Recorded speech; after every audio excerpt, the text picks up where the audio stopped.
प्रिय श्रद्धालुओं, जय श्री कृष्णा, जय श्री राम, जय श्री राधे राधे, जय श्री महाकाल। इस वीडियो में आपको श्रवण कराएंगे राजा सत्यव्रत का त्रिशंकु नाम होने का कारण, भगवती की कृपा से सत्यव्रत की शाप मुक्ति, सत्यव्रत का सदैव स्वर्ग जाने का आग्रह, वशिष्ठ जी के द्वारा सत्यव्रत को शाप, हरिश्चंद्र की कथा का प्रारंभ। व्यासी कहते हैं, राजन वे महाराज मानधाता सत्यप्रतिज्ञ चक्रवर्ती नरेश हुए। संपूर्ण भूमंडल पर उनकी विजय पताका फहरा रही थी। उनके डर से लुटेरे और डाकू पर्वतों की गुफाओं में जा छिपे थे। इसी अभिप्राय से इंद्र ने उन्हें त्रिशदस्यु नाम से विख्यात कर दिया। मानधाता की धर्मपत्नी का नाम बिंदुमती था। वे शशबिंदु की लाडली पुत्री थी। ये पतिव्रता, परम सुंदरी एवं सभी शुभ लक्षणों से संपन्न थी। राजन मानधाता ने बिंदुमती के गर्भ से 2 पुत्र उत्पन्न किए। एक पुत्र पुरुकुत्स नाम से परम प्रसिद्ध हुए और दूसरे का नाम मुचकुंद पड़ा। पुरुकुत्स से परम धार्मिक पुत्र अरंड का जन्म हुआ। ये राजकुमार पिता के अनन्य भक्त थे। इनके पुत्र का नाम बृहदस्यु हुआ। बृहदस्यु के धर्मात्मा एवं परमार्थ ज्ञानी पुत्र हर्यश्व, हर्यश्व के त्रिधन्वा और त्रिधन्वा के अरुण हुए। अरुण का पुत्र सत्यव्रत नाम से प्रसिद्ध हुआ। उसके पास अटूट संपत्ति थी। वह स्वेच्छाचारी, कामी, मूर्ख और अत्यंत लोभी निकल गया। उस नीच राजकुमार को एक अपराध के कारण पिताजी ने घर से निकाल दिया। फिर अन्यान्य अपराधों के कारण वशिष्ठ जी ने उसको यह शाप दे दिया कि भूमंडल पर तेरी त्रिशंकु नाम से प्रसिद्धि होगी। तू संपूर्ण प्राणियों को अपना पैशाचिक रूपी दिखा सकेगा। व्यासी कहते हैं, राजन इस प्रकार वशिष्ठ जी के द्वारा शापग्रस्त होने पर सत्यव्रत ने कठिन तपस्या आरंभ कर दी। किसी एक मुनि पुत्र ने उसे श्रेष्ठ मंत्र बता दिया। परम कल्याण स्वरूपणी प्रकृतिमयी भगवती जगदम्बा का ध्यान करते हुए वह उस मंत्र का जप करने लगा। राजा जन्मेजय ने कहा, महामते, वशिष्ठ जी के शाप दे देने पर वह राजकुमार त्रिशंकु शाप से कैसे मुक्त हुआ, यह प्रसंग मुझे बताने की कृपा करें। व्यास जी बोले, राजन, शाप के कारण सत्यव्रत में पिशाच के सभी लक्षण आ गए थे, परंतु उसने भगवती की आराधना आरंभ कर दी। एक समय की बात है, सत्यव्रत नवाक्षर मंत्र का जप समाप्त करके हवन कराने के लिए विप्रों के पास गया और भक्तिपूर्वक उन्हें प्रणाम कर कहने लगा, भूदेवों, मैं आपकी शरण में आया हूँ, आप लोग मेरी बात सुनिए। इस समय आप सभी महानुभाव मेरे यज्ञ में ऋत्विज होने की कृपा कीजिए। आप लोग वेद के ज्ञाता एवं परम दयालु हैं। कार्य में सफलता प्राप्त करने के लिए विधि पूर्वक जप के दशांश हवन की व्यवस्था आप पर निर्भर है। वेद शिरोमणि विप्रो, मेरा नाम सत्यव्रत है। मैं एक राजकुमार हूँ। मैं सम्यक प्रकार से सुखी हो जाऊँ, ये तदर्थ मेरे इस कार्य का संपादन आप लोग को करना चाहिए। राजकुमार सत्यव्रत की बात सुनकर विप्रो ने उससे कहा, भाई, तुम्हारे गुरुदेव तुम्हें शाप दे चुके हैं। इस समय तुम में पूरी पैशाचिकता आती हुई है। तुम्हारा वेद में अधिकार नहीं रह गया है, अतः तुम यज्ञ नहीं कर सकते, क्योंकि पैशाचिकता आ जाने पर प्राणी संपूर्ण लोकों में निंद समझा जाता है। व्यासी कहते हैं, जन्मेजय विप्रों की यह बात सुनकर राजा सत्यव्रत के दुख की सीमा नहीं रही। उसने सोचा, आज मेरे द्वारा इस जीवन को धिक्कार है। वन में रहकर मैं क्या करूं? पिता ने मुझे त्याग दिया है। गुरु से मैं अत्यंत शापग्रस्त हूँ। राज्य पर मेरा किंचित भी अधिकार नहीं रहा। घोर पैशाची वृत्ति मुझे घेरे है। ऐसी स्थिति में अब मैं क्या करूं? यह विचार कर उस राजकुमार ने लकड़ी बटोर कर एक बहुत बड़ी चिता तैयार की। भगवती जगदम्बा का स्मरण करके वह उस चिता में बैठने की बात सोचने लगा। आग लगा देने पर चिता प्रज्वलित हो उठी। राजकुमार सत्यव्रत ने पहले स्नान किया। तदनंतर चिता के सामने हाथ जोड़कर भगवती महामाया का स्मरण करके वह चिता में बैठने के लिए प्रस्तुत हो गया। राजकुमार मरने पर तुल गया है। यह जानकर स्वयं भगवती जगदम्बा उसके सामने आकाश में प्रकट हो गई। महाराज, उस समय भगवती सिंह पर सवार थी। उन्होंने राजकुमार सत्यव्रत को दर्शन देकर मेघ के समान गंभीर वाणी में कहा।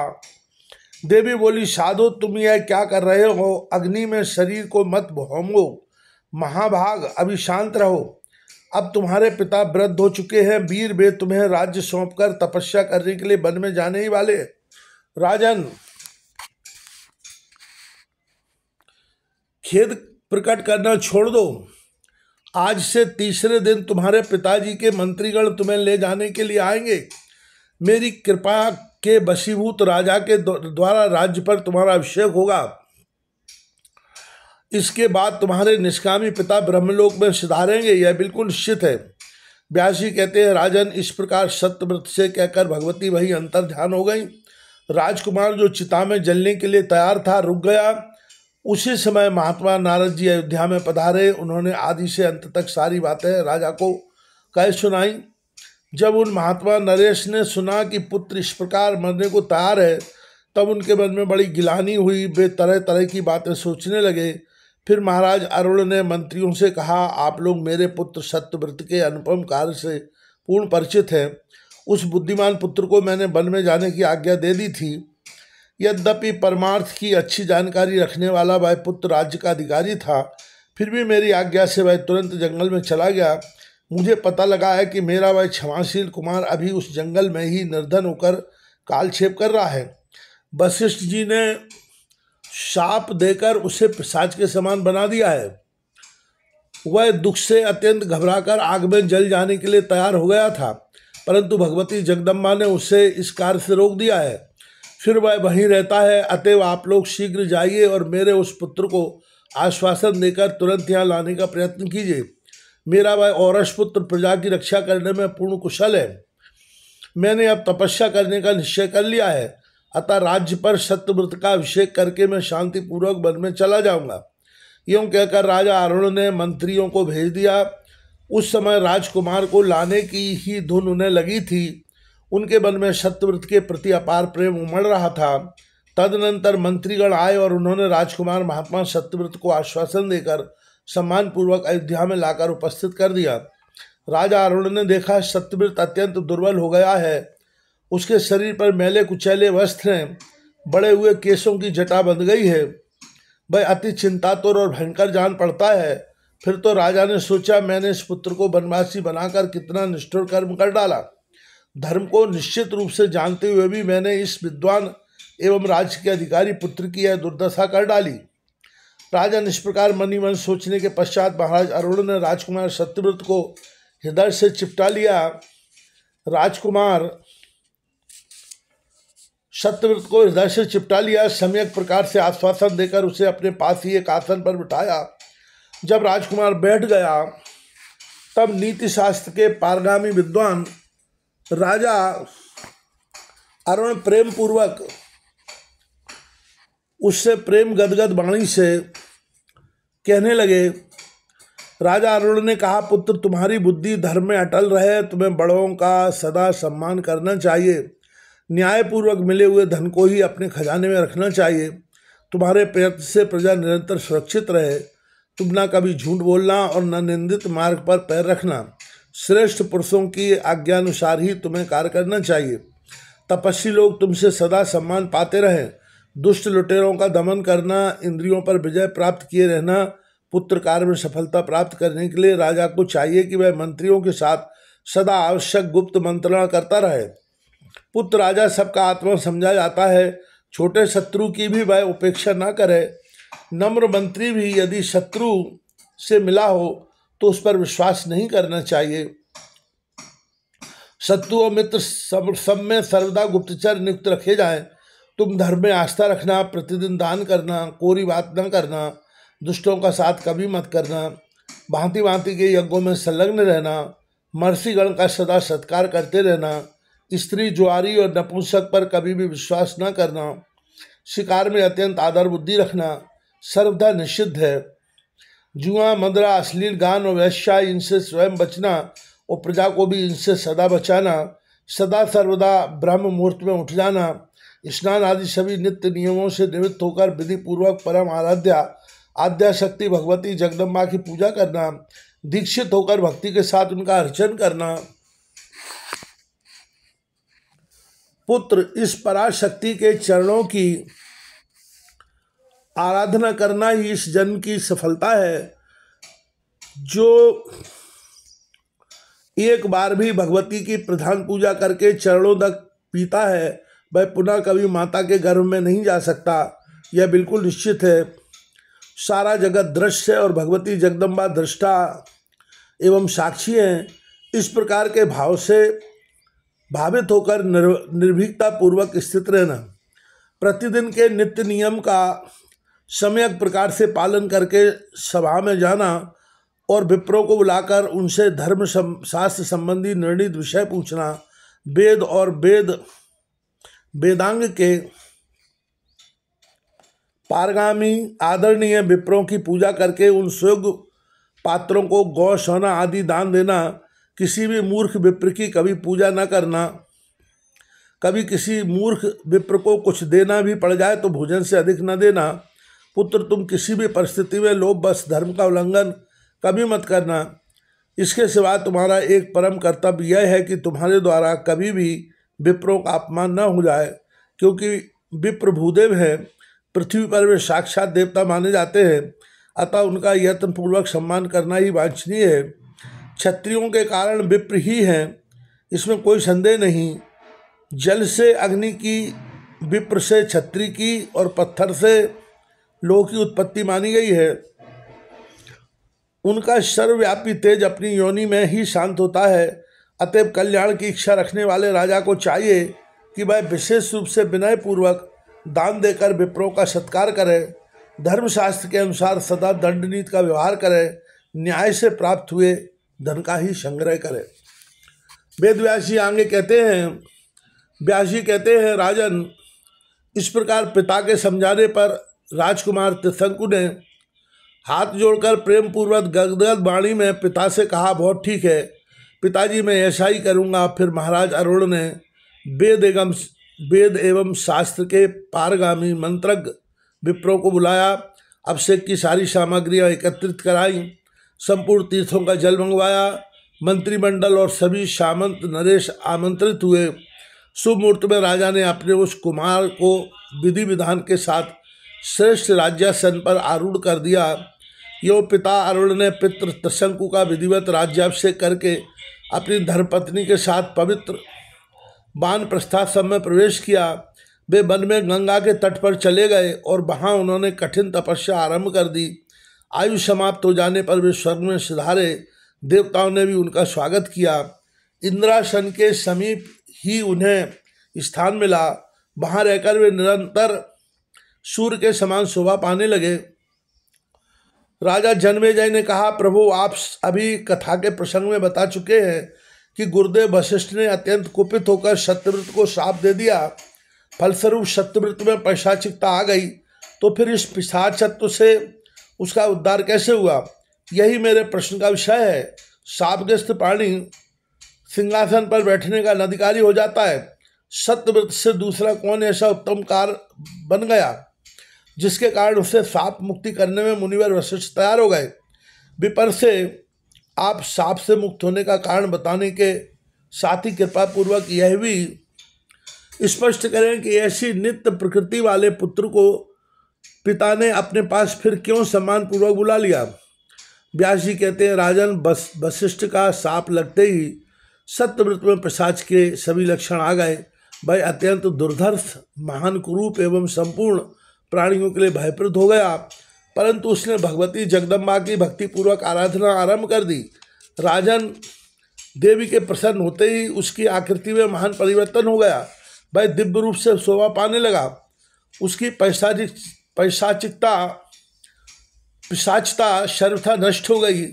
लेश मात्र भी पाप उसमें नहीं रह सका। अब उस परम पवित्र नरेश के शरीर में तेज की सीमा नहीं रही, क्योंकि भगवती की अमृतमयी कृपा उसे सुलभ हो गई। इतना ही नहीं, भगवती की कृपा से वशिष्ठ भी सत्यव्रत पर प्रसन्न हो गए तथा वह पिता का भी पूर्ण प्रेम पात्र बन गया। पिता के मर जाने पर वह धर्मात्मा नरेश राज्य का प्रबंधक हुआ। उसने अनेक प्रकार के यज्ञों द्वारा सनातन स्वरूपा देवेश्वरी भगवती जगदम्बा का पूजन किया। उन राजा त्रिशंकु के पुत्र हरिश्चंद्र हुए। उनकी आकृति असीम सुंदर थी। शास्त्रोक्त सभी शुभ लक्षण उनमें विद्यमान थे। कुछ दिनों बाद अपने पुत्र को युवराज बनाकर मानव शरीर से ही स्वर्ग का सुख भोगने की इच्छा राजा त्रिशंकु को व्यग्र करने लगी। तब वह नरेश वशिष्ठ जी के आश्रम पर गया। विधि पूर्वक उन्हें प्रणाम करके प्रीति प्रदर्शित करते हुए हाथ जोड़कर उसने कहा, राजा त्रिशंकु ने कहा, संपूर्ण मंत्रों के रहस्यवेता महाभाग ब्रह्मपुत्र तापस, आप प्रसन्नतापूर्वक मेरी आदर युक्त प्रार्थना सुनने की कृपा करें। अब मैं स्वर्ग का सुख भोगना चाहता हूँ।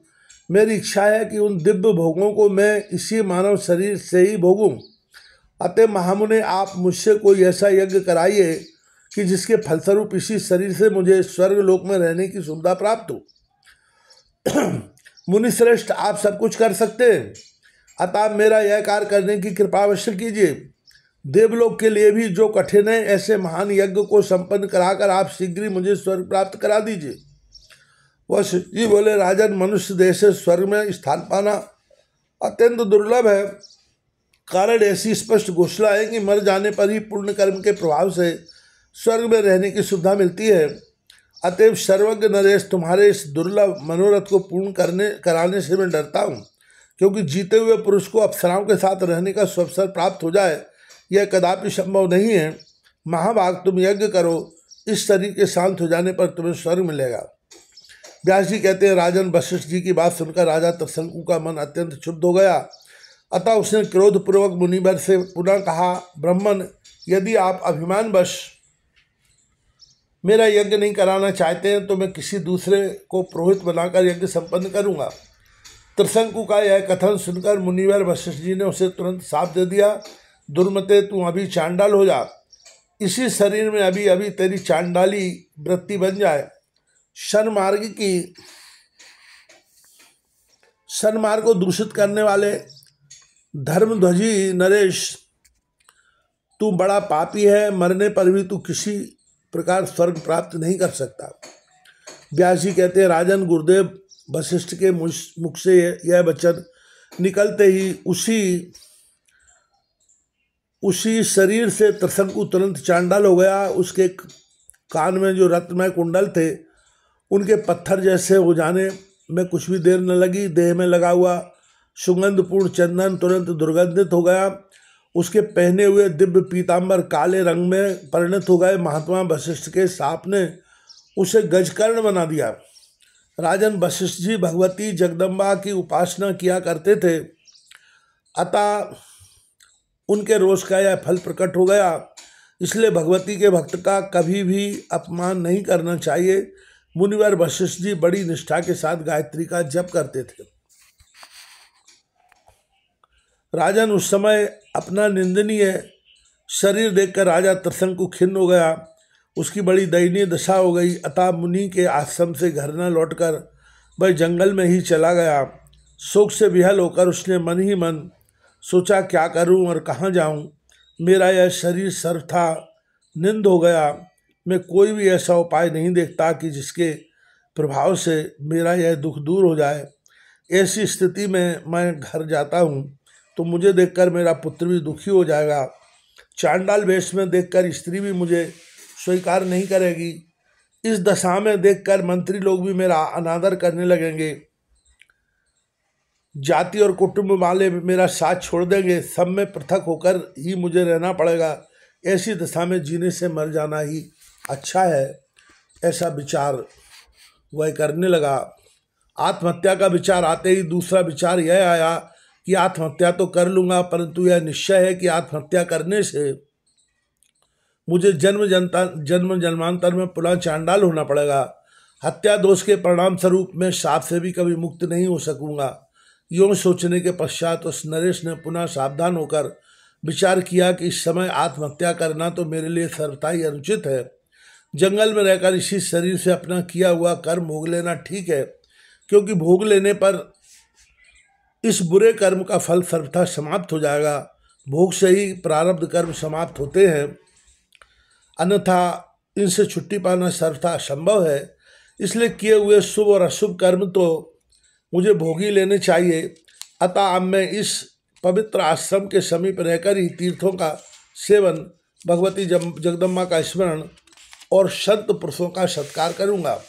वन में रहकर इस प्रकार आचरण करने से मेरा संचित कर्म अवश्य समाप्त हो जाएगा और यह भी संभव है भाग्यवश किसी महात्मा पुरुष से कभी मिलने का अवसर सुलभ हो जाए। इस प्रकार सोचकर राजा त्रिशंकु अपने नगर का परित्याग करके गंगा के तट पर चला गया और उसने वहीं रहने की व्यवस्था कर ली। उस समय पिता के शाप का कारण जानकर हरिश्चंद्र के मन में बड़ी अशांति छा गई। उसने अपने मंत्रियों को जंगल में त्रिशंकु के पास भेजा। मंत्री शीघ्र उस नरेश के समीप पहुंचे और नम्रतापूर्वक प्रणाम करके कहने लगे। उस समय चांडाल वेश वाला त्रिशंकु बार बार लंबी सांस छोड़ रहा था। मंत्री बोले, राजन, तुम्हारे पुत्र की आज्ञा से हम लोग यहाँ आए हैं। हम हरिश्चंद्र के आज्ञा पालक मंत्री है, ऐसा समझ लेना चाहिए। राजन, तुम्हारे पुत्र हरिश्चंद्र इस समय युवराज के पद पर प्रतिष्ठित है। उन्होंने जो कहा है वह सुनो। तुम्हारे प्रति उनका कथन है कि तुम लोग मेरे पिताजी को सम्मान पूर्वक यहाँ ले आओ। अतएव राजन, अब तुम सारी चिंताएं छोड़कर अपने राज्य में चलने की कृपा करो। संपूर्ण मंत्री और प्रजावर्ग तुम्हारी सेवा करेंगे। हम लोग गुरु वशिष्ठ जी को भी प्रसन्न करने की चेष्टा करेंगे, जिससे उनकी दया प्राप्त हो जाए। संभव है वे महान तेजस्वी गुरुदेव प्रसन्न होकर तुम्हारा दुख दूर कर देंगे। राजन, तुम्हारे पुत्र ने इस बात को बार बार दोहराया है। अतएव यदि यह बात जच जाए तो इसी समय अपने महल पर चलने की कृपा करो। व्यास जी कहते हैं, राजन, चांडाल के भेष वाले उस राजा त्रिशंकु ने मंत्रियों की उपर्युक्त बातें तो सुन ली, परंतु अपने नगर को जाने की उसके मन में इच्छा उत्पन्न नहीं हो सकी। उसने मंत्रियों से कहा, सचिवो, तुम लोग नगर को लौट जाओ और मेरे कथनानुसार हरिश्चंद्र से कह दो कि पुत्र मैं नहीं आऊँगा। तुम सावधान होकर राज्य का भार संभालो। उसे अनेक प्रकार के यज्ञों द्वारा विप्रों का सम्मान और देवताओं का पूजन करते रहना चाहिए। महात्माओं ने इस स्वपक्ष वेश की घोर निंदा की है। मैं इस शरीर से अयोध्या में नहीं आऊँगा। अतः अब तुम लोग यहाँ से लौट जाओ। देर करना ठीक नहीं। मेरा पुत्र हरिश्चंद्र महान पराक्रमी पुरुष है। आगे वेदव्यास जी कथा को पूर्ण करते हुए कहते हैं, उसे राज्यासन पर बिठाकर राज्य का समुचित प्रबंध करने का प्रयत्न करो, यह मेरी आज्ञा है। इस प्रकार त्रिशंकु के उपदेश देने पर मंत्रियों की आंखों में आंसू भर आए। तदनंतर वानप्रस्थ जीवन व्यतीत करने वाले राजा त्रिशंकु को प्रणाम करके वे तुरंत वहां से लौट गए। अयोध्या में आकर राजकुमार हरिश्चंद्र को तिलकधारी नरेश बना दिया। उनके द्वारा एक परम पवित्र दिन में यह अभिषेक का कार्य सविधि संपन्न हुआ था। राजा के आज्ञानुसार मंत्रियों ने जब हरिश्चंद्र का अभिषेक कर दिया, तब उस परम तेजस्वी धर्मात्मा नरेश ने राज्य की बागडोर अपने हाथ में ले ली। उस समय जो पिता की दयनीय दशा पर उसके मन में बड़ा विचार हो रहा था,